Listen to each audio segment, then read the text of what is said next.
nós precisamos dar muita atenção à maneira como nós lidamos com as redes sociais, com a internet, com o uso do nosso celular. Possivelmente esse é um dos maiores dilemas de relacionamento e de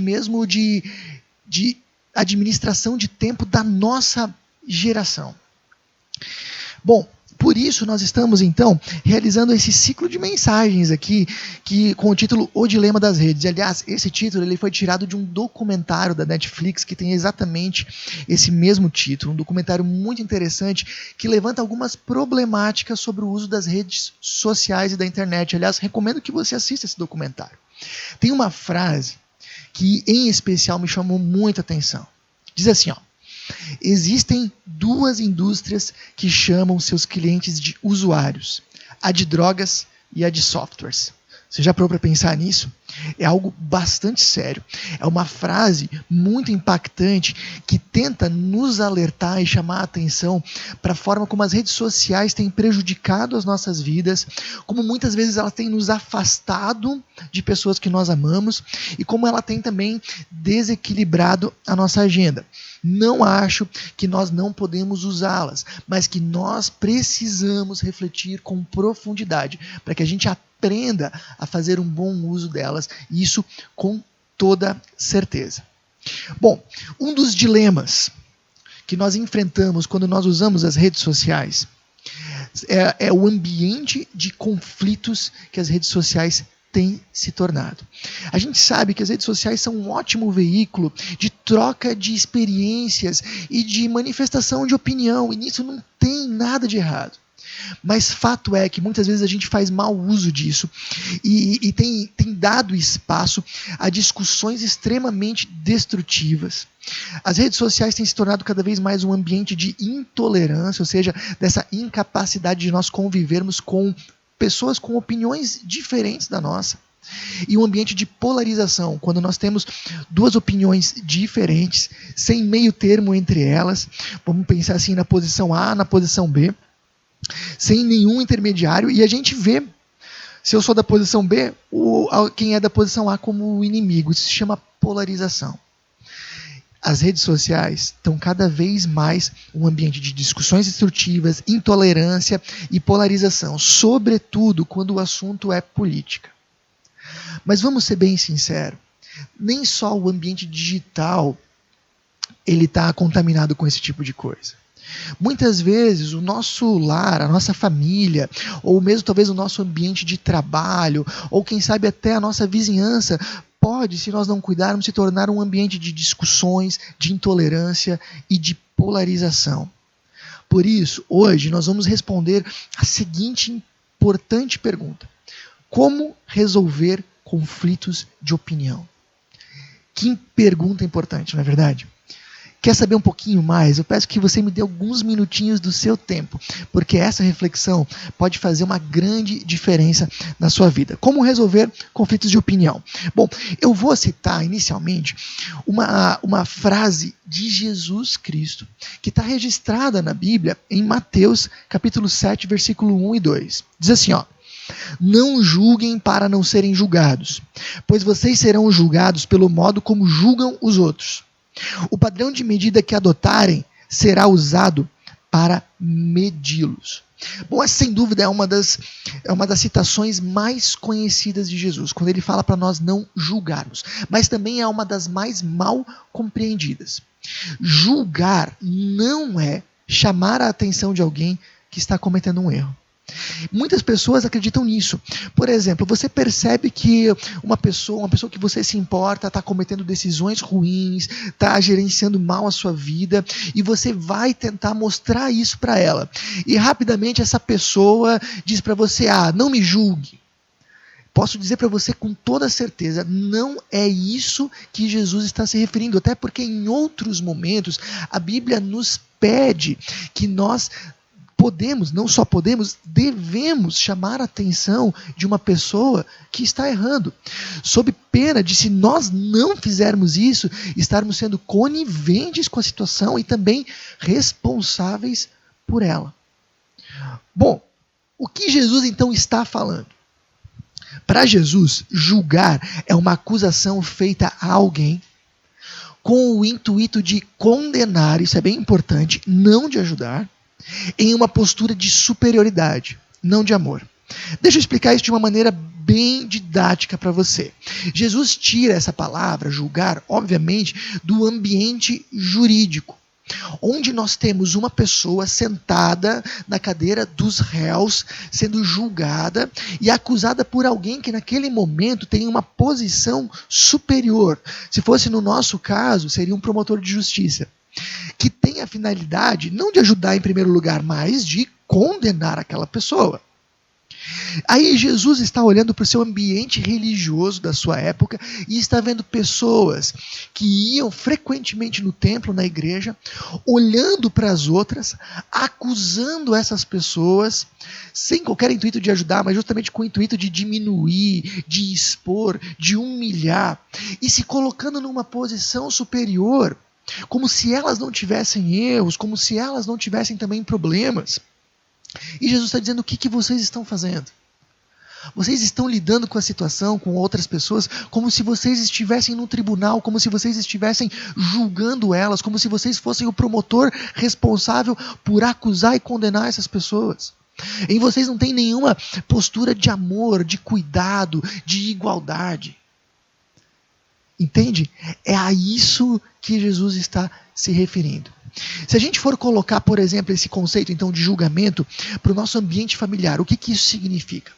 Quando, por exemplo, um marido aponta um erro da sua esposa, mas sem a intenção de ajudá-la a melhorar, a superar, a se tornar uma pessoa melhor, mas justamente com o intuito de expô-la, de humilhá-la, de se projetar a partir do erro dela, o marido está julgando a sua esposa. Dá para entender isso? Quando um cônjuge, ou quando, vamos dizer agora, uma esposa, acusa o seu marido, mas se colocando numa posição de superioridade, como se ela também não tivesse os seus erros, e como se ela agora estivesse na posição de autoridade, de superioridade, para agora julgar e condenar o seu marido, bom, agora ela está então fazendo exatamente isso que Jesus está advertindo nesse versículo. Ou, por exemplo, no ambiente de trabalho, quando uma pessoa expõe o erro do seu colega, mas não na ideia de ajudá-lo para que ele cresça na sua carreira, cresça no seu trabalho, mas expõe aquele erro justamente para humilhar o seu colega, para justamente denegrir ele diante dos seus chefes, quem sabe até para conseguir o lugar dele, ou para que o seu trabalho agora se projete a partir do erro do outro. E ainda mais se colocando numa postura de superioridade, como se essa pessoa mesmo não tivesse os seus erros e as suas falhas no trabalho, ela está julgando. Percebe? Para Jesus é isso. Quando eu me coloco como superior ao outro e falo, teço uma crítica sem a intenção de ajudar, mas de condenar, isso é um julgamento.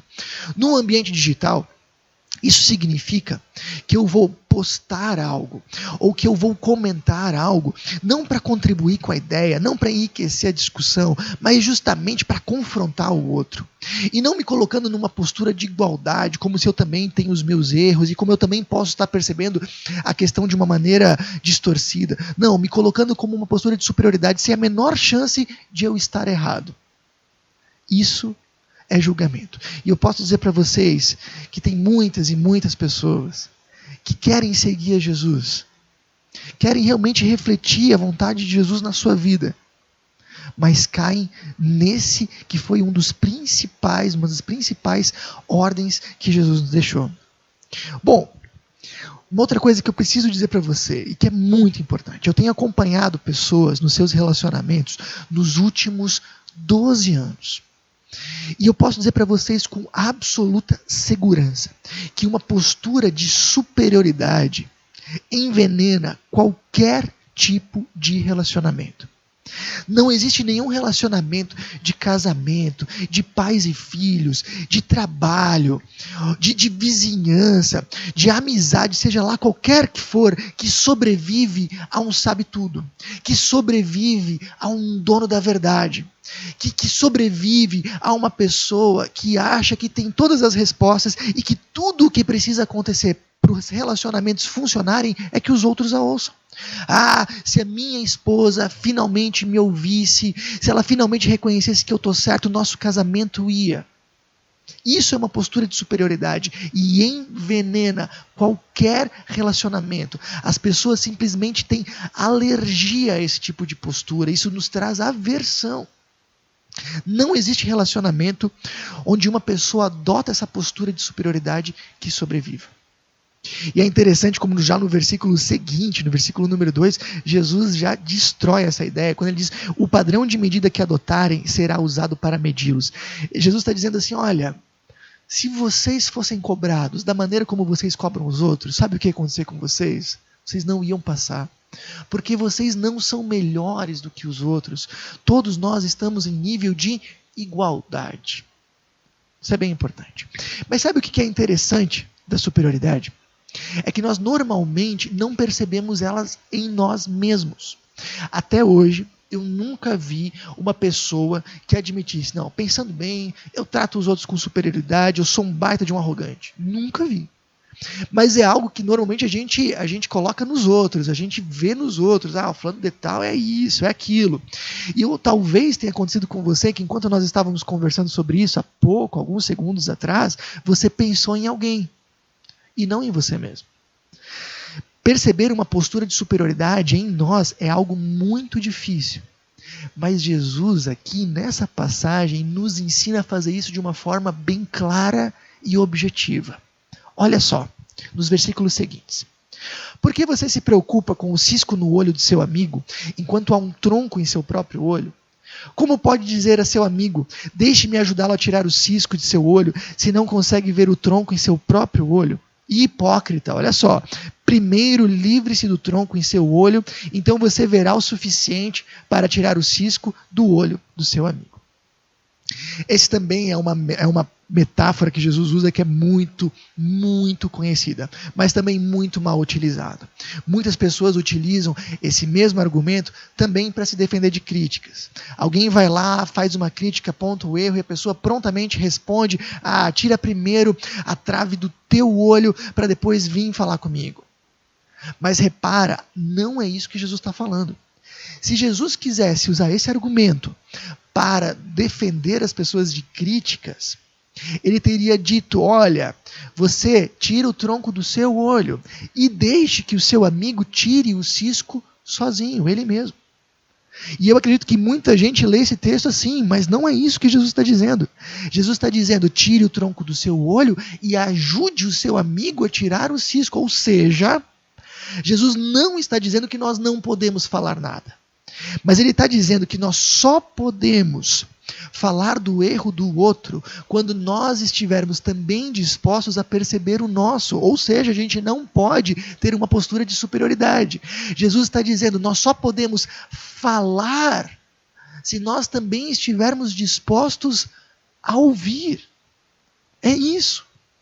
E eu posso dizer para vocês que essa é uma das melhores maneiras de nós percebermos se nós estamos lidando com uma disputa de opiniões como superiores ou não. Por exemplo, se quando nós temos uma diferença com alguém, nós estamos realmente ouvindo o que o outro tem a dizer, é porque nós estamos considerando que nós podemos estar certo, ou quem sabe o outro pode estar certo.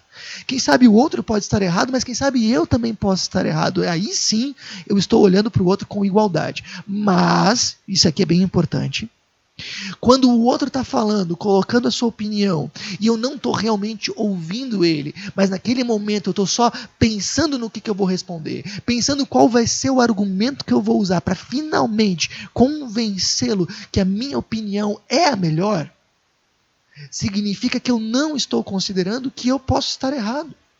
E significa que eu estou lidando com essa situação, sim, com áreas de superioridade, como se eu soubesse mais do que o outro. Então, nós podemos dizer que a melhor forma de nós sabermos se nós estamos tendo uma postura de superioridade é se nós estamos conseguindo realmente ouvir o que o outro está dizendo. Então, se a gente aplica, por exemplo, esse conceito aos nossos relacionamentos, significa que eu posso fazer uma crítica, sim, para minha esposa, para o meu marido, para os meus amigos, para os meus filhos, para o meu colega de trabalho, quando eu também estou disposto a ouvi-lo. Eu posso sim manifestar a minha opinião nas redes sociais, quando eu estou disposto a ouvir um contraponto, quando eu estou disposto a dar abertura para ouvir o outro e considerar se de repente eu não estou deixando algo escapar, se de repente eu não estou errado em algum ponto. Essa é precisamente a ideia. Bom, e por que ouvir é tão importante? O próprio Jesus explicou isso nessa parábola.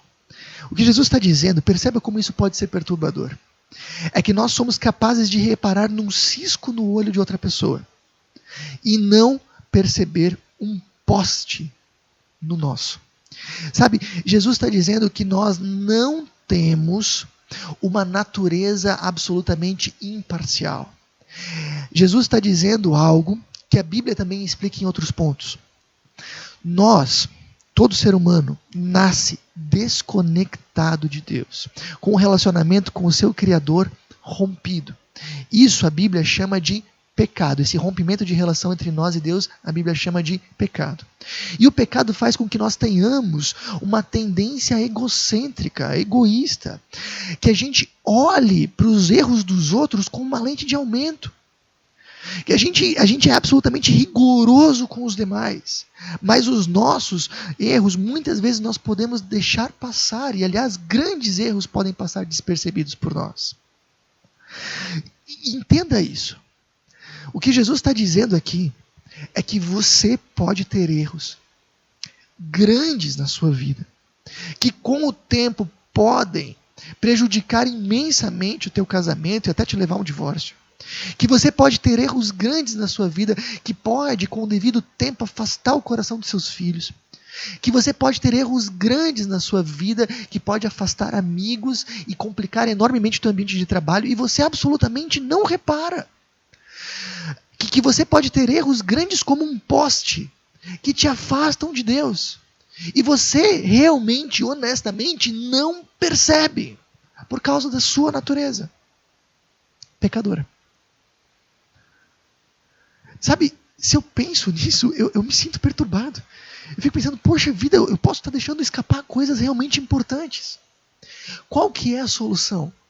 Para Jesus, de acordo com esse texto, é uma solução muito simples, mas desafiadora. Que nós aprendamos a falar com amor e a ouvir de forma desarmada. E eu posso dizer para vocês que eu já vi muitos casais, muitas amizades terminarem porque pessoas não estavam dispostas a falar com amor e ouvir de forma desarmada. E a gente pode dizer tranquilamente que todas essas brigas, esses conflitos que a gente vive nas redes sociais ou fora deles, é por causa disso. Bom, deixa eu resumir um pouquinho do que nós conversamos até agora. Eu estou dizendo para vocês que relacionamentos funcionam e conflitos são evitados quando nós não desenvolvemos uma postura de superioridade, porque não existe relacionamento que resista a isso. Que nós vamos saber se nós não estamos desenvolvendo essa postura de superioridade quando nós estamos realmente dispostos a ouvir o que o outro está dizendo, considerando que nós podemos estar errados. E nós ouvimos o outro pela consciência da minha tendência de não ver os meus próprios erros. Ou seja, Jesus, ele está sugerindo aqui uma postura, uma atitude e também uma motivação. Que se a gente praticar, vai fazer uma grande diferença em qualquer ambiente que a gente esteja. Agora deixa eu dizer para você mais algo que você precisa realmente entender. É interessante quando nós percebemos como a nossa cultura é avessa a críticas. Você já percebeu isso? Nós temos a tendência de não criticarmos os outros, afinal de contas eu não quero me meter. E nós temos uma grande dificuldade de ouvir críticas, ainda mais na cultura brasileira, que é aquela cultura do ser amigo. A gente não quer se indispor com ninguém, a gente não quer confrontar ninguém e nem ser confrontado. É a cultura da amizade. Mas agora repare que a Bíblia, em diversos locais, ela vê as críticas como algo natural. Por exemplo, em 1 Tessalonicenses 5,11, o apóstolo Paulo diz o seguinte, por isso, corrijam-se e edifiquem-se uns aos outros, como de fato vocês estão fazendo. Está vendo? Aqui o versículo está dizendo para nós corrigirmos uns aos outros, fazermos isso de forma habitual e natural. E esse não é o único versículo que fala disso, não. Tem muitos versículos na Bíblia que vão exatamente nessa linha, corrijam-se uns aos outros. E uma das coisas que eu sempre me perguntei durante muito tempo é: por que os cristãos podem lidar com críticas de forma tão natural? O que o cristianismo tem que faz com que a gente consiga fazer essa virada e consiga lidar com as críticas de uma forma muito mais natural, seja elas vindo da nossa esposa, marido, até mesmo dos nossos filhos, colegas ou vizinhos, tanto faz. E a resposta é a seguinte: porque nós, como cristãos, sabemos que somos profundamente amados, apesar dos nossos erros. Eu peço desculpa se você já ouviu essa história, mas ela ilustra perfeitamente o que eu queria dizer para vocês. Sabe, alguns anos atrás, eu cheguei na sala da minha casa, eu lembro disso como se fosse ontem. E naquele momento, a minha filha, que na época devia ter os seus 3 anos, ela colocou rapidamente as 2 mãos para trás do corpo. E fazendo uma carinha de culpado. E aí eu desconfiei daquela situação, obviamente, e perguntei para ela: filha, tá tudo bem? Ela disse: sim, papai. Daí eu me abaixei, fiquei na altura delas e disse: posso ver as suas mãozinhas? Ela disse: não, papai, não queria mostrar. E se conversou. E aí eu disse: mas filha, eu quero realmente ver as suas mãozinhas, me mostra elas. E aí ela me disse: não, papai. Aí eu olhei para ela e disse com toda seriedade, firmeza e também com carinho, disse: eu quero ver as tuas mãos. E aí ela me fez uma pergunta que eu nunca vou esquecer. Ela me perguntou: papai, você ainda vai me amar? E eu disse para ela: filha, não tem nada que você possa fazer que vai fazer com que eu te ame menos. Me mostra as tuas mãozinhas. E devagarzinho ela foi tirando as mãos das costas e mostrou para mim. As mãos estavam todas pintadas de canetinha e nas mãos tinha uma boneca que também estava toda pintada de canetinha. O que a gente entende disso? Quando nós erramos e esse erro de alguma forma é exposto, nós temos um sentimento dentro de nós, desde muito cedo, que parece que diz que nós não vamos mais ser tão amados, que por causa dos nossos erros nós não vamos mais ser tão aceitos, que nós não vamos mais ser tão valiosos, que o nosso valor por causa dos nossos erros vai diminuir. E se você olhar com honestidade para o seu coração, você vai perceber isso mesmo depois que você é adulto. E esse sentimento faz com que muitas vezes a gente lute o máximo possível com os nossos erros, com que a gente sempre tenha uma postura defensiva com eles, acuse o outro, esteja armado nessa situação. Mas sabe como Deus nos desarma? Nos garantindo que nós somos amados apesar dos nossos erros. O cristianismo, ele não fecha os olhos para os nossos erros, para as nossas fraquezas. Pelo contrário, ele é muito realista. Ele não passa a mão nas nossas costas e diz: isso não foi nada. Não, o cristianismo ele é muito realista e ele diz que os seres humanos são sim falhos, são sim cheios de fraquezas e de pecados. O cristianismo é absolutamente realista quando lida com a natureza humana. Mas apesar disso, a fé cristã nos aponta para um Deus que, conhecendo todo o nosso pecado, todas as nossas falhas, toda a nossa rebelião contra esse Deus, mesmo assim, esse Deus decidiu se fazer ser humano em Jesus Cristo, vir até nós por absoluto amor e morrer no nosso lugar para assumir a culpa de todos os nossos pecados e nos presentear um relacionamento com Ele como filhos. Percebe? O cristianismo fala de um Deus que nos ama apesar dos nossos erros e que nos enxerga quando nós cremos em Jesus através do seu Filho. Significa que da mesma forma a gente pode ouvir de Deus: não tem nada que você possa fazer que me faça te amar menos. Sabe, quando eu estava com a minha filha lá no banheiro, lavando as mãozinhas dela com água e sabonete para a tinta sair, eu fiquei pensando, para mim limpar as mãozinhas da minha filha, eu só preciso de água e sabonete. Mas esse Deus, para limpar a minha alma, Ele precisou dar a sua vida no meu lugar. Esse é o amor de Deus, apesar dos nossos erros. E esse amor, quando nós realmente entendemos Ele e vivemos Ele nos dá força para nós mostrarmos os nossos erros, para nós lidarmos com Ele com naturalidade. Afinal de contas, eu não sou menos amado nem menos valioso por causa disso. Por isso a gente pode dizer com tranquilidade, conhecer a Deus é com certeza a melhor forma de conhecer a si mesmo. E eu tenho certeza que se você conhecer esse amor de Deus mais e mais, você vai ficar cada vez mais desarmado sobre as suas próprias falhas. E você vai ter uma disposição cada vez maior de ouvir os outros. Avalie comigo suas manifestações nas redes sociais e fora delas refletem o amor de Jesus? Segunda pergunta: você está realmente ouvindo as pessoas que estão ao teu redor? E a partir disso eu queria te estimular a tomar algumas decisões. Decida na noite de hoje olhar com sinceridade para si mesmo, levando a sério a tua natureza egocêntrica e pecadora. Decida na noite de hoje olhar com confiança para a graça de Deus, para esse amor de Deus que nós não merecemos. Decida ouvir essa voz de Deus dizendo que através de Jesus te ama profundamente. Não tem nada que você faça que vai fazer com que Ele te ame menos. Decida ouvir e considerar o que os outros estão dizendo, sem medo de olhar para as tuas próprias falhas.